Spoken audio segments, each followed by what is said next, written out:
We're back in Plateau State, where victims of the Riyom attack, July the 14th, are set to be buried. We're joined now by our senior reporter, Funom Joshua, who has been monitoring this development. He joins me on the news. Funom, what more can you tell us at this moment? We can imagine how much of a sad development this is in the community.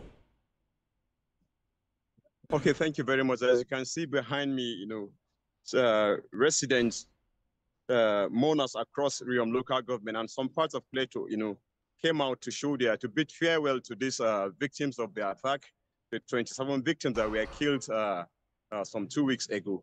So the atmosphere here at the moment is that of mourning, sober. The people are not happy with these situations, We've talked with some of the residents that are not happy, and they are calling on the authorities, like it has been the usual call for the authorities, like to intensify more proactive measures. We learned that another attack was averted day before yesterday, another community close to this one, precisely, despite they commend the security operatives for standing to defend the community day before yesterday. But then they are calling on the government to do more by intensifying more proactive measures to put an end to this situation they've been witnessing across some selected communities here in Plateau State. And as the burial started, when is the burial going to start? And just talk to us about the expectation of the people after now, because I'm sure that no one wants to go through this kind of experience a second time. Yeah, the funeral rite is on, the service is on, as you can see behind me. Yes, at that, down there, it's currently ongoing at the moment. And in the next few minutes, they'll be taking them to the place where they are going to leave them there. But then the service is on at the moment that I'm talking to you now, as you can see behind me. I was asking for the expectation from the people. Can you repeat that again?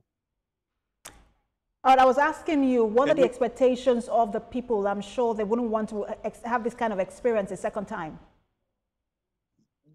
Yes, there are several people that spoke in the course of the service here, not really happy. I think one of the stakeholders, vowed that, this is the last they are going to witness in this community. He assured people here and some of the stakeholders here. But then the cry generally from people here is for government and the authorities generally to come up with measures to make sure that, yes, this dastardly kind of act, this should be the last witnessing in this community. The general call, the wishes from people is for the authorities, like I keep stressing, that they should do more in making sure, that these perpetrators, like the side example, they hear attackers in Zamfara and other parts of the countries, being arrested. And but then for Plateau, we are yet to hear that a perpetrator or people that are committing this, are being arrested. So the cry from people generally is for government to do more beyond just saying, okay, we are going to guarantee your safety. They want to see proactive measures on the ground to avert this reoccurring of this situation across selected communities in Plateau State. Right, Funom, I'm sure we'll get more updates from you as this very sad event progresses. Thank you so much for your time. Our senior reporter live for us in Plateau State, Funom Joshua.